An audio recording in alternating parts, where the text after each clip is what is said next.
এমন একজন ছিল যার প্রতি আমার নিজের চাইতেও বেশি বিশ্বাস।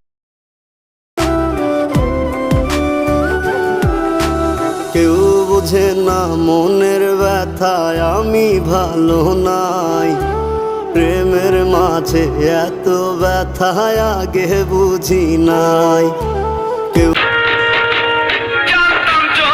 সবটা দিয়ে যাকে ভালোবাসলেন, সকাল দুপুর সন্ধে রাত এক করে যাকে দিলেন, সেই ভালোবাসার মানুষটাকে অন্যের পাশে দেখার অনুভূতিটা কেমন? মুখ ভরা হাসি আর বুক ভরা